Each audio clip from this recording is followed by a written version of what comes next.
तो आज हम बात करने वाले हैं common university entrance test for undergraduate students, यानी कि CUET UG। तो अब अगर आप ऐसे स्टूडेंट हो जिसको इसके बारे में कुछ भी आइडिया नहीं है एंड आपको कॉलेज में भी जाना है, कोई आइडिया लेना चाहते हो, तो this video is definitely for you. क्योंकि आज हम डिस्कस करने वाले हैं कि डिटेल्स क्या है एग्ज़ाम के। तो कोई भी ऐसा फ्रेश बच्चा जिसको कुछ आइडिया ही नहीं है कि एग्ज़ाम के अंदर क्या क्या चीज़ें आती हैं, किस तरीके से पैटर्न है एंड क्या पढ़ना है क्या नहीं, एंड कैसे कुछ चीज़ें आपको मिसलीड करने के लिए बोला जाता है कि 12th के बोर्ड की एग्ज़ाम अगर आपने दे ही दिए तो ऑटोमेटिकली आपको डोमेन स्पेसिफिक सब्जेक्ट्स के ऊपर नहीं जाना है, क्योंकि आपकी बोर्ड्स की प्रेपरेशन के साथ साथ साइमल्टेनियसली आप चीज़ें तैयार कर सकते हो।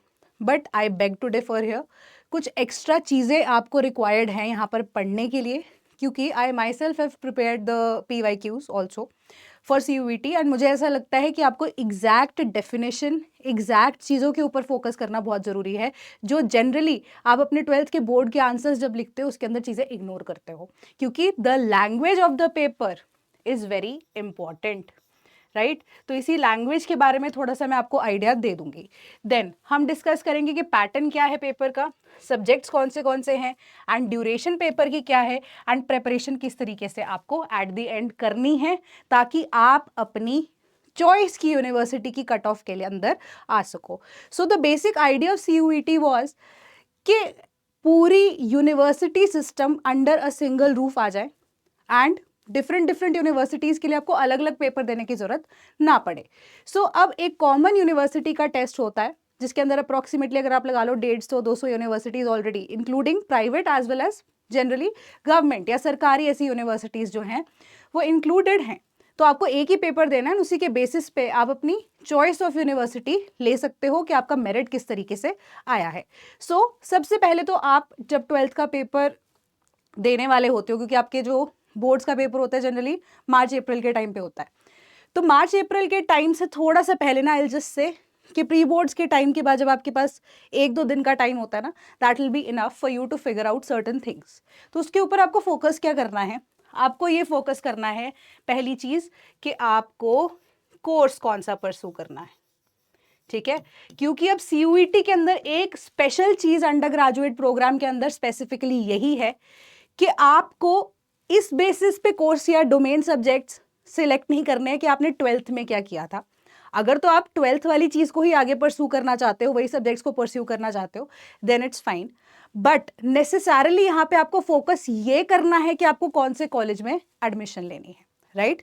तो एक लिस्ट ऑफ कॉलेजेस आपको देखना ही पड़ेगा। पहले कॉलेजेस को आप देखोगे कि आपके टॉप 5 कॉलेजेस जिसके अंदर आपको एडमिशन लेनी है उसकी एक लिस्ट बनाइए, ठीक है। प्लस अब हर एक कॉलेज की अपनी अपनी रिक्वायरमेंट है। अब वो कैसे रिक्वायरमेंट है मैं वो डिस्कस कर लेती हूँ आपके साथ, पर पहले पेपर का पैटर्न समझाऊंगी।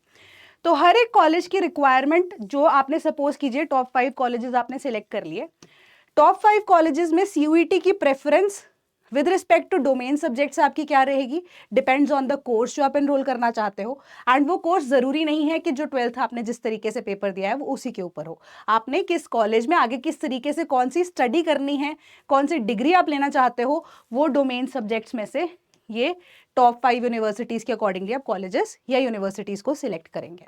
पहली चीज तो ये हो गई। दूसरी चीज ये है कि कॉलेजेस आपने फाइनल कर लिए, कोर्स आपको पता लग गया है, ठीक है, दोनों चीजें हो चुकी हैं। फिर उसके बाद आप ये देखोगे कि CUET के अंदर जो आपके टॉप 5 कॉलेजेस हैं जो आपने अपने लिए सिलेक्ट किए हैं, ठीक है, अब इन कॉलेजेस के अंदर CUET का रिक्वायरमेंट क्या है। अब इसके पीछे का रीजन मैं क्यों आपको बोल रही हूं, क्योंकि CUET में जैसे हम पैटर्न डिस्कस करेंगे ओवरऑल, हर एक जो यूनिवर्सिटी है उनमें कई सब्जेक्ट्स कंपलसरी होते हैं CUET के पेपर में, कई नहीं होते हैं। तो उसके लिए मैं आपको चीजें समझाऊंगी, तो बने रहिए वीडियो में मेरे साथ आगे चीजें समझने के लिए। देन नेक्स्ट अगर हम देख रहे हैं चीजों को, तो एस्पेक्ट चेक करता है सबसे पहले। जो आपका मोड ऑफ पेपर होगा that is totally computer based, ठीक है। और जो पेपर में आपसे पूछा जाएगा वो होगा मल्टीपल चॉइस क्वेश्चंस। सो यहां पर आप फंसोगे बहुत ज्यादा, क्योंकि अब जो आपको टाइप ऑफ क्वेश्चन पूछे जाते हैं, ठीक है, दैट डिपेंड्स कि आपकी NCERT की लैंग्वेज कितनी ज़्यादा स्ट्रॉन्ग है when it comes to domain related subjects, आपकी जो जनरल अवेयरनेस है वो कितनी ज़्यादा स्ट्रॉन्ग है, प्लस आपका एप्टीट्यूड कितना ज़्यादा स्ट्रॉन्ग है। एंड लैंग्वेज के लिए अलग से पेपर तो होता ही होता है। देन 13 लैंग्वेजेस में आप ये पेपर को अटेम्प्ट कर सकते हो, बट जनरली बच्चे आइदर इंग्लिश या फिर हिंदी को ही प्रेफर करते हैं। क्यों? क्योंकि अगेन बात घूम कर वही आती है कि वो टॉप 5 कॉलेजेस जो आप ऑप्ट कर रहे हो उनकी रिक्वायरमेंट क्या होती है कि इंग्लिश के अंदर ही पेपर होना ज़रूरी है, या मोड ऑफ लैंग्वेज जो है अदर हिंदी या मेजरली इंग्लिश होना ज़रूरी है। तो आपको पर पेपर टोटल आपको ना 5 पेपर देने होते हैं, ठीक है। 5 पेपर में से 3 आपके डोमेन रिलेटेड सब्जेक्ट्स रहते हैं, प्लस एक आपका लैंग्वेज का पेपर, ठीक है, जो कि ये आपको बोला जा रहा है ना लैंग्वेज का 13 लैंग्वेजेस का पेपर है, ठीक है। एक लैंग्वेज का पेपर कंपलसरी होता है, प्लस एक पेपर होता है आपका एप्टीट्यूड का। अब यूनिवर्सिटी की डिमांड वाली बात मैंने आपको स्पेसिफिकली क्यों बोली थी, क्योंकि जो एप्टीट्यूड का पेपर होता है वो हर एक यूनिवर्सिटी के अंदर कंपलसरी नहीं होता है। तो आप उस टाइम पे क्या करते हो, आप एक डोमेन में सब्जेक्ट को एक्स्ट्रा ऐड करोगे। कई कई जगहों पे आपको एप्टीट्यूड कंपलसरी मिलेगा, कई कई यूनिवर्सिटीज में आपको एप्टीट्यूड कंपलसरी नहीं मिलता है। तो इसी बेसिस पे मैं आपको कह रही हूं कि जो चॉइस ऑफ कॉलेजेस आप करोगे, B it clear in your mind कि वो जो चॉइस ऑफ कॉलेजेस आप कर रहे हो उसके अंदर वो कॉमनैलिटी जरूर निकले। तो इससे क्या होगा कि आपका टाइम भी बचेगा, आपकी प्रिपरेशन किस लेवल की आपको करनी है उसके ऊपर भी डिपेंडेंसी आपकी बनी रहेगी, ठीक है। तो अब 50 क्वेश्चंस होते हैं पर पेपर। पहले पैटर्न ऐसे होता था कि 50 में से आपको सिर्फ 40 क्वेश्चंस अटेम्प्ट करने होते थे, ठीक है।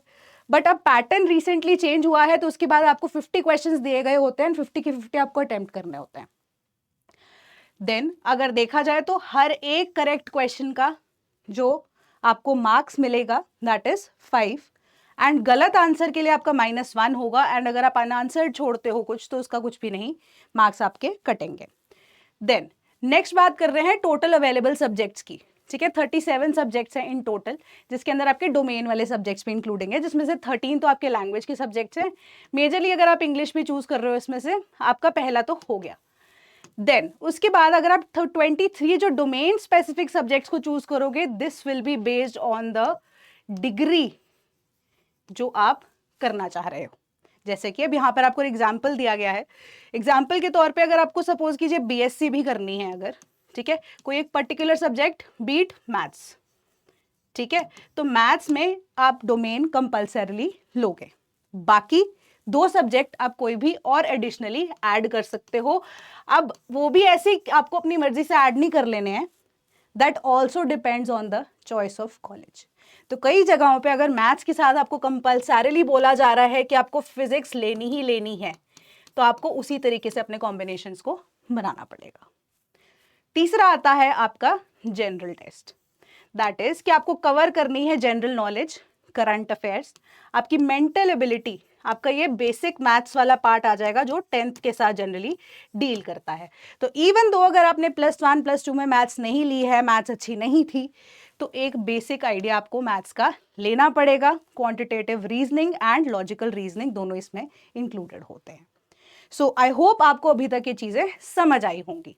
देन लैंग्वेजेस जो है वो अब उसके अंदर आपको फोकस किस चीज के ऊपर करना है, फोकस करना है आपको ऑन रीडिंग कॉम्प्रिहेंशन। देन आपको लिटरेरी, फैक्चुअल और नरेटिव, इन तीनों एस्पेक्ट्स के बेसिस पे जज किया जाएगा। अब इसके अंदर आपको क्या करना है, बेटर आइडिया इज कि आप अगर न्यूज़पेपर पढ़ते हो तो आपका काम यहां पर आधा सॉल्व हो जाता है। न्यूज़पेपर नहीं पढ़ते हो बट बुक्स को रीड करते हो, आपका काम तब भी यहां पर बेटर हो जाता है।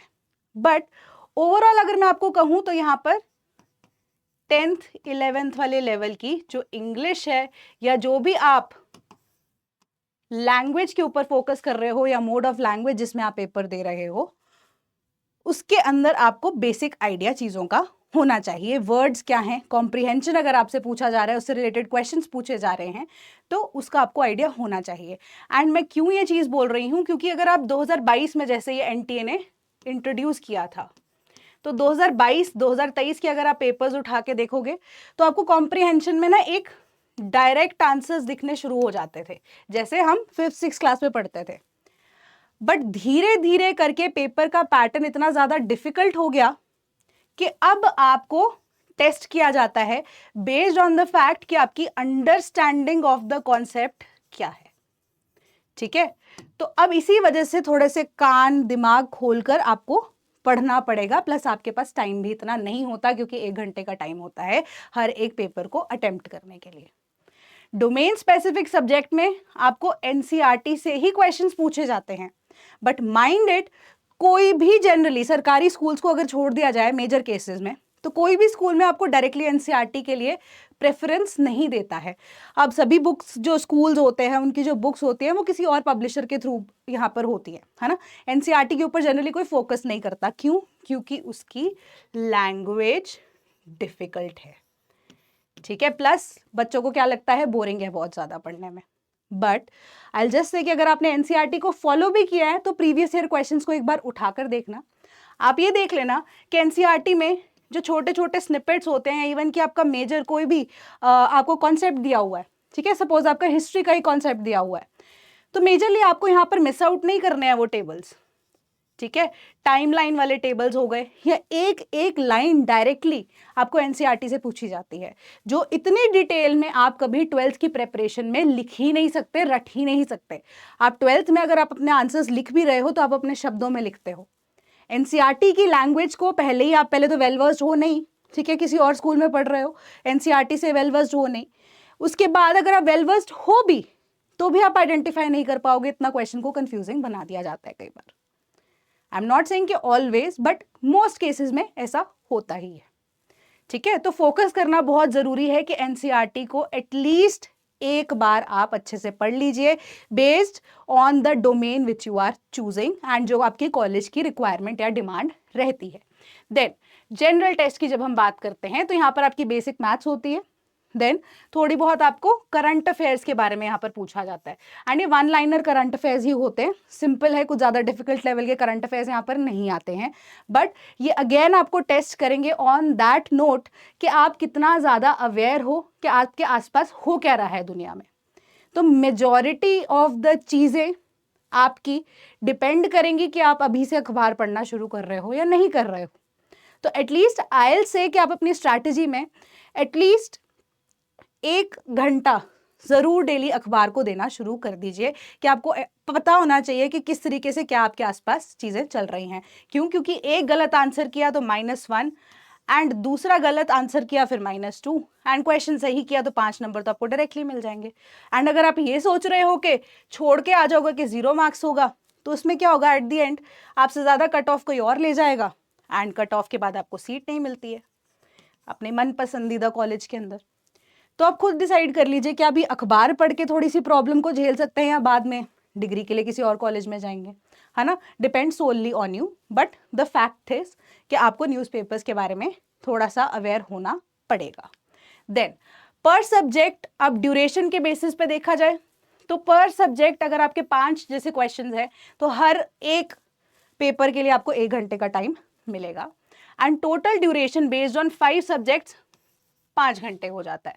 बट अब क्योंकि बच्चे इतने ज़्यादा अटेम्प्ट करते हैं तो बहुत सारे शिफ्ट्स जो हैं वो अब एनटीए, नेशनल टेस्टिंग एजेंसी जो है वो अरेंज करते हैं।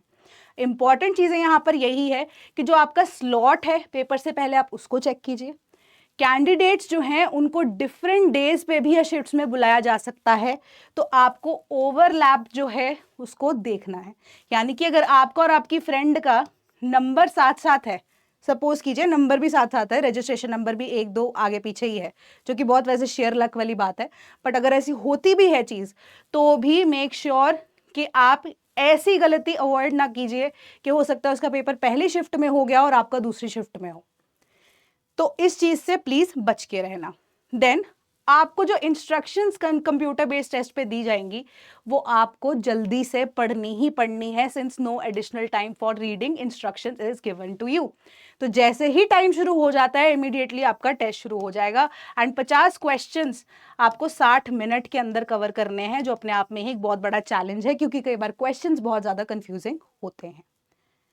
देन सब्जेक्ट्स जिसमें प्रैक्टिकल कंपोनेंट्स की रिक्वायरमेंट है, स्पेशल नीड्स की रिक्वायरमेंट है, उसके बेसिस पे आपको यूनिवर्सिटी की गाइडलाइंस देखनी पड़ेंगी। यानी कि फिर से घूम फिर के बात आती है कि वो टॉप 5 कॉलेजेस जो आप सिलेक्ट कर रहे हैं अपने लिए, उस यूनिवर्सिटी उस कॉलेज की गाइडलाइन आपसे क्या यहाँ पर डिमांड कर रही है, उसके ऊपर आपको फोकस करना ही पड़ेगा। उसी हिसाब से उसी लेवल पे आपको तैयारी करनी ही पड़ेगी। Then core focus area, official guidelines के बेसिस पे मैं आपको चीजें बता रही हूं। सिलेबस को एक बार डिटेल में पढ़िए, ठीक है, कि सिलेबस में कई बार आपके सपोज कीजिए एनसीईआरटी में, वैसे तो सारी पॉलिटी का 12th का आपका कवर होता है, सब एग्जाम्पल ही दे रही हूँ, कि पॉलिटी का सपोज कीजिए आपको कोई क्वेश्चन पूछा गया है रिगार्डिंग कोल्ड वॉर। आप बोल रहे हो कि कोल्ड वॉर के बारे में तो मैंने पॉलिटी में पढ़ा ही नहीं है, कि पॉलिटी में तो बात ही यहाँ पर जस्टिस की, इक्वालिटी की जा रही थी, यहाँ पे नेशनलिज्म की बात की जा रही थी। बट आपको ये नहीं पता कि पॉलिटी की एक तीसरी बुक भी ऐसी एग्जिस्ट करती है जहाँ पे आपको वर्ल्ड पॉलिटिक्स के बारे में बताया जा रहा है। सो अकॉर्डिंग टू मी यहाँ पर आपको एक एडिशनल चीज को और ज्यादा based on my experience inculcate करना है कि आप ओल्ड एनसीईआरटीज को फॉलो कीजिए। And why I am saying this is कि PYQs जब बनाते हुए मैं देख रही थी चीजें, आपकी नई एनसीईआरटी के अंदर वो चीजें इंक्लूडेड नहीं थी, क्योंकि एनसीईआरटी 2025 के अंदर रैशनलाइज की गई हैं and majority of the content remove कर दिया गया है। और उसी रिमूव्ड कंटेंट में से इस बार आपका 2025 का पेपर काफी हद तक पूछा गया था, जो आपको नई एनसीईआरटीज में जनरली नहीं मिलता है, ठीक है। तो अब सिलेबस को रिव्यू कीजिए। लैंग्वेज के लिए रीडिंग कॉम्प्रीहेंशन एंड वोकैबुलरी, ये चीज जो है, प्लस आपकी करंट अफेयर्स वाला पार्ट जो आपका तीसरे डोमेन में जनरल एप्टीट्यूड के साथ इंक्लूड होता है, वो कवर हो सकता है सिर्फ और सिर्फ आपके न्यूज़पेपर से ही, क्योंकि आपको पढ़ने की आदत लगेगी, आपकी वोकैबुलरी ठीक हो जाएगी, कॉम्प्रीहेंशन में आप बेटर चीज़ों को अंडरस्टैंड कर पाओगे, प्लस आप करंट अफेयर्स भी डेवलप कर सकते हो। तो इसके ऊपर प्लीज फोकस करना। तो डोमेन सब्जेक्ट्स के लिए एनसीईआरटी को प्लीज फॉलो करते रहना। एनसीईआरटीज अवेलेबल नहीं है अगर, तो एनसीईआरटी की ऑफिशियल वेबसाइट पे जाकर भी आप बुक्स को डाउनलोड कर सकते हो फ्री ऑफ कॉस्ट, आप वहां से भी डायरेक्टली पढ़ सकते हो। देन जनरल टेस्ट जो है वो जीके कवर करता है, करंट अफेयर्स कवर करता है, रीजनिंग एंड न्यूमरेसी को कवर करता है। तो इनकेस अगर आप मैथ्स में यहाँ पर वीक हैं थोड़े से, तो इन दैट कॉन्टेक्स्ट आपको प्रैक्टिस करनी पड़ेगी of the previous year questions. Then आपका जो टारगेट यूनिवर्सिटी है उसके साथ अपने सब्जेक्ट की चॉइसेस को आप अलाइन करेंगे, यानी कि एलिजिबिलिटी हर एक यूनिवर्सिटी की अगेन क्या है, उसके अकॉर्डिंगली ही आप अपने सब्जेक्ट्स को चूज करोगे। देन MCQs यानी कि टेस्ट आपको लगाने पड़ेंगे एक्सटेंसिवली। ऑब्जेक्टिव टाइप आपका पेपर है, ज़्यादा सोचने का टाइम या चीटिंग का टाइम जो 12th के बोर्ड के टाइम पे या स्कूल वाली चीज़ें हैं उसको आप छोड़ दीजिए। आपके पास आपका कंप्यूटर होगा, उसी के बेसिस पे आपको जल्दी से एनालाइज करना है टाइम बाउंड मैनर में कि आपको पेपर किस तरीके से देना है। So from my side if I say anything to you, तो उसके अकॉर्डिंगली मैं आपको यही बोलूँगी कि फॉर्मेट को एनालाइज करके जब भी आप ये वीडियो देखेंगे, एक बार प्लीज़ आपको जो भी डोमेन लेना है, कोई भी पेपर देना है अगर आगे CUET का, तो PYQs एक बार गो थ्रू करके देख लेना कि पेपर का लेवल क्या है, ठीक है। तो एक बार जरूर इस पे गौर फरमाना, डरने वाली बात कुछ नहीं है। It is easy to cover but only when you decide to do it, right. So next आपका CUET का जो 2025 है, that will be the foundation of the courses और degree that you are going to do in future. तो आपकी admission जो है, चाहे वो एक फ्लेक्सिबल तरीके से हो रही है, मेरिट के बेसिस पे हो रही है, MCQ पैटर्न के बेसिस पे हो रही है, बट MCQ पैटर्न अपने आप में ही उसको ईजी नहीं, उसको डिफिकल्ट बनाता है, क्योंकि आपको वर्ड टू वर्ड चीज़ें जो है वो वहां पर याद होनी जरूरी है। तो चॉइस आपकी है, मेरिट भी आप लेकर आ सकते हो, just depends on the fact कि आप कितनी प्रैक्टिस कर रहे हो एंड कितना मेहनत कर रहे हो, ठीक है, तो कोई भी अगर आपको डाउट होता है तो कमेंट सेक्शन में आप प्लीज़ पूछ सकते हैं मुझसे। बाकी एक एडिशनल इन्फॉर्मेशन मैं आपको देना चाहती हूँ, इन केस अगर आपको PYQs के बारे में यहाँ पर डिटेल सोल्यूशन चाहिए, समझ में नहीं आ रहा कहाँ से पढ़ना है, तो CUET में डोमेन स्पेसिफिक अगर देखा जाए तो biology, economy, environment, geography, sociology, polity and history की ई बुक्स आपको अवेलेबल करा दी गई हैं। हमारी वेबसाइट पे जाकर अगर आप रिसोर्सेज में देखेंगे, ई बुक्स को अगर ढूंढेंगे तो वहाँ पर आपको ये जो ई बुक्स हैं वो अवेलेबल हो जाएंगी। ठीक है, the price is very nominal, ₹49 each. ठीक है, कोई भी और डाउट आता है ना आपके दिमाग में तो बेझिझक यहाँ पर पूछिए, क्योंकि क्वेश्चन करना इज इम्पॉर्टेंट। आपके मन में क्लैरिटी होनी चाहिए कि किस तरीके से आपको पेपर देना है एंड फाइनली अपनी मन पसंदीदा जो यूनिवर्सिटी है उसमें एडमिशन लेनी है। So that is all from my side today. Thank you so much.